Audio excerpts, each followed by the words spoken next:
உலகத் தமிழ் உறவுகள் அனைவருக்கும் வணக்கம்.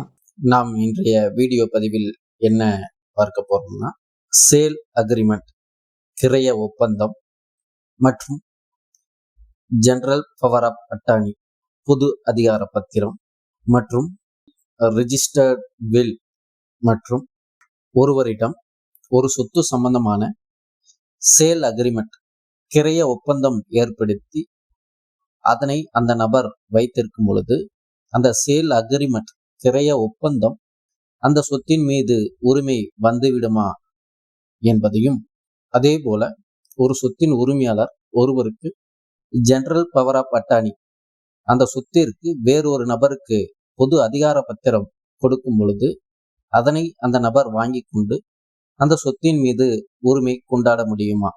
முன்பெல்லாம் சொத்தின் உரிமையாளர் வேறொரு நபருக்கு பொது அதிகார பத்திரம் ஜெனரல் பவர் கொடுத்துவிட்டு மொத்த பணத்தையும் வாங்கி விடுவார்கள். அதன் பிறகு அந்த ஜெனரல் பவரை வைத்துக்கொண்டு அந்த நபர் வேறொரு நபருக்கு அந்த சொத்தின் உரிமையாளர் இறப்பதற்கு முன்பே விற்றுவிட்டால் நல்லது. அவ்வாறு இல்லாமல் சொத்தின் உரிமையாளர் இறந்துவிட்ட பிறகு அந்த ஜெனரல் பவர் வாங்கிய நபர் ஜெனரல் பவர் பொது அதிகார பத்திரத்தை மட்டும் வைத்துக்கொண்டு அந்த சொத்தின் மீது உரிமை கொண்டாட முடியுமா என்பதையும், அதே போல ரிஜிஸ்டர்டு வில் ஒரு உயிலை மட்டும் வைத்து அந்த சொத்திற்கு அவர்தான் உரிமையாளர் என்பதை கூற முடியுமா என்பதையும் இந்த வீடியோவில் பார்க்க போறோம். சமீபத்தில் இது சம்பந்தமாக ஒரு குடும்ப சொத்தில் ஏற்பட்ட பிரச்சனையில் மாண்புமிகு உச்ச நீதிமன்றம் ஒரு உத்தரவு பிறப்பித்துள்ளது. அந்த வழக்கினுடைய சாராம்சத்தையும் இந்த வீடியோவில் தொடர்ந்து பார்ப்போம். பொதுவாக ஒரு சொத்தின் மீது பெட்டர் டைட்டில் என்று சொல்வார்கள். உரிமை இருக்க வேண்டும் என்றால் முதலில் அந்த சொத்திற்கு தான் உரிமையாளர் என்பதை நிரூபணம் செய்வதற்கு சொத்துரிமை ஆவணம் சேல் டீட் கிரய பத்திரம் அவருடைய பெயரில் இருக்க வேண்டும். அல்லது அந்த சொத்திற்கு அவர் எவ்வாறு உரிமை கோருகிறார் என்பதை நிரூபணம் செய்வதற்கு பதிவு செய்யப்பட்ட ஆவணங்கள் தான செட்டில்மெண்டாக இருக்கலாம், அல்லது பாகப்பிரிவினை மூலம் பெறப்பட்ட பாகப்பிரிவினை பத்திரம் அல்லது சேல் டீட் கிரய பத்திரம். இவ்வாறு அந்த சொத்திற்கு ஒரு பதிவு செய்யப்பட்ட ஆவணம் இருக்கும் பட்சத்தில் அவர் அந்த சொத்தின் மீது உரிமை கொண்டாட முடியும். அதே போல அந்த சொத்தில் அவர் அனுபவத்தில் இருக்க வேண்டும். ஒரு சொத்தின் உரிமையாளர் தன்னுடைய சொத்தில் அனுபவம் வைத்துக்கொண்டு அதனை அவர் அனுபவம் செய்து கொண்டு மேலும் அவரிடம் அந்த சொத்திற்கு அவர்தான் உரிமையாளர் என்பதை நிரூபணம் செய்வதற்கு சொத்துரிமை ஆவணங்கள் இருக்கும் பட்சத்தில் அவர் அந்த சொத்திற்கு உண்மையான உரிமையாளர் ஆகிவிடுவார். பெட்டர் டைட்டில் அவரிடமே இருக்கும். அவ்வாறு இல்லாமல் ஒரு சொத்திற்கு ஒரு நபர் அந்த சொத்தின் உரிமையாளரிடமிருந்து ஒரு பொது அதிகார பத்திரம் வாங்கி கொண்டு வெறும் பொது அதிகார பத்திரத்தை மட்டுமே வைத்துக்கொண்டு அந்த சொத்திற்கு அவர்தான் உரிமையாளர் என்று கூற முடியுமா என்றால் சட்டத்தின்படி அவர் அந்த சொத்திற்கு உரிமையாளர் ஆகிவிட மாட்டார். அந்த பொது அதிகார பத்திரம் வைத்திருப்பவர் அந்த சொத்தை தன்னுடைய அனுபவத்தில் வைத்திருந்தாலும், பொது அதிகார பத்திரம் தனக்கு சாதகமாக வைத்திருந்தாலும் சொத்தின் உரிமையாளராக அவர் ஆகிவிட முடியாது. சொத்தின் உரிமையாளர் செய்ய வேண்டிய சட்டப்படியான கடமைகளை செய்வதற்காக அந்த ஏஜென்ட், பவர் ஏஜென்ட், பொது அதிகாரம் பெற்ற நபருக்கு அந்த சொத்தின் உரிமையாளர் கொடுக்கப்பட்டுள்ள சட்டப்படியான கடமைகளை மட்டுமே அவர் செய்ய முடியுமே தவிர அந்த பொது அதிகார பத்திரத்தில் என்ன செய்ய வேண்டும் அந்த ஏஜென்ட் என்று குறிப்பிடப்பட்டுள்ள சங்கதிகளின் அடிப்படையிலே அவர் செயல்பட முடியுமே தவிர அந்த சொத்திற்கு அவர் உரிமையாளராக ஒருபோதும் ஆகிவிட முடியாது.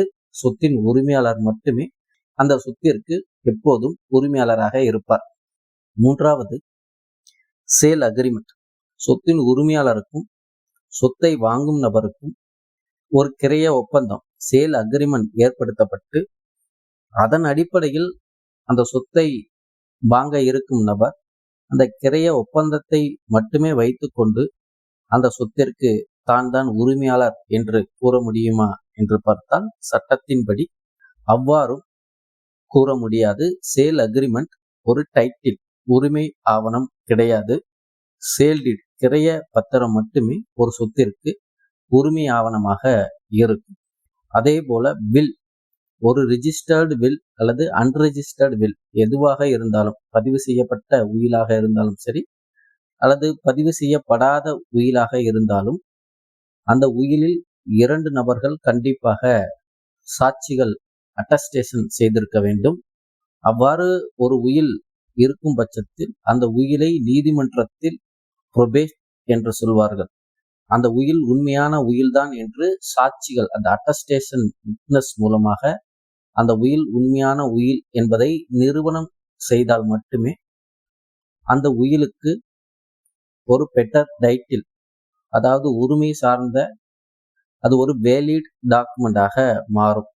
இது போன்ற சூழ்நிலையில் தான் இந்த வழக்கில் சிவில் அப்பீல் நம்பர் 6377 of 2012 இந்த வழக்கினுடைய தீர்ப்பு நாள் செப்டம்பர் 1, 2025. இந்த வழக்கில் சாராம்சம் என்னவென்றால், அண்ணன் தம்பி இருவர் சகோதரராக இருக்கிறார்கள். அதில் ஒரு சகோதரர் தன்னுடைய பங்கை, அதாவது 50% ஷேரை வேறொரு 3ஆம் நபருக்கு விற்பனை செய்கிறார்.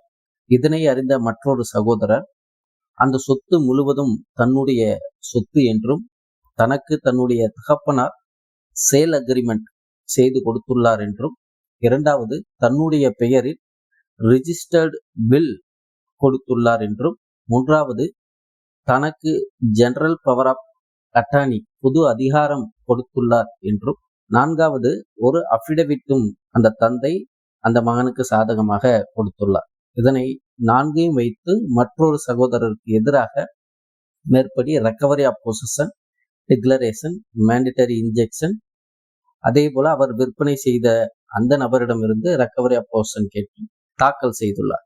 மேற்படி அதனை விசாரணை செய்த விசாரணை நீதிமன்றம் வழக்கு தாக்கல் செய்த அந்த நபருக்கு சாதகமாக தீர்ப்பு வழங்குகிறது. அதனை எதிர்த்து தன்னுடைய ஷேரை விற்பனை செய்த அந்த மற்றொரு சகோதரர் உயர்நீதிமன்றத்தில் மேல்முறையீடு செய்கிறார். மேல்முறையீடு தள்ளுபடி செய்யப்படுகிறது.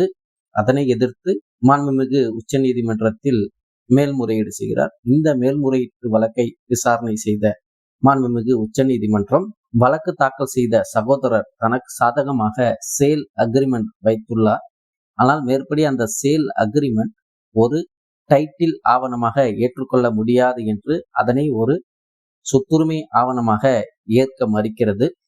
இரண்டாவது, அந்த வழக்கு தாக்கல் செய்த சகோதரர் தன்னுடைய தந்தை தனக்கு சாதகமாக எழுதி கொடுத்த அந்த ஜெனரல் பவர் ஆஃப் அட்டார்னி, அதனை மாண்புமிகு உச்ச நீதிமன்றம் அதனையும் ஒரு சொத்திற்கு உரிமை ஆவணமாக ஏற்றுக்கொள்ள மறுக்கிறது. சொத்துரிமை ஆவண சட்டப்படி சேல்டீட் கிரைய ஆவணம் மட்டுமே ஒரு சொத்துரிமை ஆவணமாக ஏற்றுக்கொள்ளப்பட முடியுமே தவிர ஒரு பொது அதிகார பத்திரம் சொத்துரிமை ஆவணமாக ஏற்றுக்கொள்ள முடியாது என்று கூறி அந்த சேல் அக்ரிமெண்டையும் இந்த பொது அதிகார பத்திரத்தையும் சொத்துரிமை ஆவணமாக ஏற்க மறுக்கிறது. மூன்றாவது, அவர் ரிஜிஸ்டர்டு வில், தந்தை தனக்கு சாதகமாக அனைத்து சொத்துகளையும் தனக்கு உயில் எழுதி வைத்துள்ளார் என்று கூறும் பொழுது, மேற்படி அந்த உயிலை வழக்கு நடக்கும் பொழுது கீழமை நீதிமன்றத்தில் வழக்கு தாக்கல் செய்த அந்த நபர் அந்த உயிலை நிரூபிக்கவில்லை. அந்த உயிலில் உள்ள சாட்சிகள் இந்தியன் எவிடன்ஸ் ஆக்ட், இந்திய சாட்சி சட்டம் 63 மற்றும் 68 படி குறைந்தது ஒரு விட்னஸ், அந்த அட்டஸ்டேஷன் செய்த ஒரு சாட்சியவாது விசாரணை செய்து மேற்படி அந்த உயில் சட்டப்பூர்வமான உயில் என்பதை நிரூபணம் செய்திருக்க வேண்டும். ஆனால் இந்த வழக்கினுடைய வாதி விசாரணை நீதிமன்றத்தில் அந்த உயிலை நிரூபணம் செய்யவில்லை. எனவே அந்த உயிலையும் ஒரு வேலிட் டாக்குமெண்டாக ஏற்றுக்கொள்ள முடியாது என்றும், அதே போல அந்த தந்தை தனக்கு சாதகமாக அஃபிடவிட் ஒன்று கொடுத்துள்ளார்.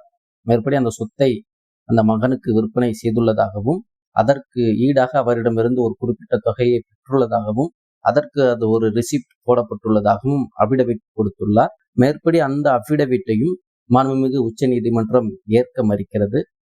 ஏனென்றால் ஒரு அஃபிடவிட் ஒரு சொத்திற்கு சொத்துரிமை ஆவணமாக இருக்க முடியாது. ஒரு சேல்டீடு மட்டுமே ஒரு சொத்திற்கு சொத்துரிமை ஆவணமாக இருக்க முடியும் என்று கூறி அந்த சகோதரர் யார் sale agreement general power of attorney மற்றும் ரிஜிஸ்டர்டு வில் ஒரு அஃபிடவிட் தனக்கு சாதகமாக வைத்துள்ளாரோ அவருக்கு எதிராக மாண்புமிகு உச்சநீதிமன்றம் தீர்ப்பு வழங்குகிறது. 50% விற்பனை செய்த அந்த விற்பனை சட்டப்படியாக செல்லும் என்றும் அவருடைய பங்குக்கு அவர் விற்பனை செய்தது செல்லும் என்று கூறி இந்த வழக்கை முடித்து வைக்கிறது. எனவே இந்த வழக்கிலிருந்து நாம் தெரிந்து கொள்ள வேண்டியது, ஒரு சொத்திற்கு ஒரு கிரைய ஒப்பந்தம் சேல் அக்ரிமெண்ட் மட்டும் நாம் வைத்துக்கொண்டு அந்த சொத்திற்கு தான் உரிமையாளர் என்று கூற முடியாது. அதே போல ஒரு சொத்திற்கு ஒரு பொது அதிகார பத்திரம் ஜெனரல் பவர் ஆஃப் அட்டானி வைத்துக்கொண்டு மேலும் அந்த சொத்திற்கு நாம் தான் உரிமையாளர் என்றும் உரிமை கோர முடியாது. மூன்றாவது, ரிஜிஸ்டர்டு வில் உயில் ஒரு பதிவு செய்யப்பட்ட உயிலாக இருந்தாலும் அதனை நீதிமன்றத்தில் அந்த வில் சட்டப்படியான வில் என்பதை சாட்சிகளை விசாரணை செய்து நிரூபணம் செய்து அந்த உயிலை ஒரு வேலிட் டாக்குமெண்ட் சட்டப்படியான ஆவணமாக மாற்றம் செய்து அதன் பிறகே அந்த சொத்திற்கு உரிமையாளர் என்பதை நிரூபணம் செய்ய முடியும். வெறும் ஒரு உயிலை மட்டும் வைத்துக்கொண்டு அந்த சொத்திற்கு தான் உரிமையாளர் என்பதையும் கூற முடியாது. உயில் என்றாலே ஒரு மோசடியான உயில் என்பது பொதுவாக இருந்து வருவதால் அது ரிஜிஸ்டர்டு உயிலாக இருந்தாலும் அதை நீதிமன்றத்தில் தாக்கல் செய்து நிரூபணம் செய்து அது ஒரு வேலிட் டாக்குமெண்டாக மாற்ற வேண்டும்.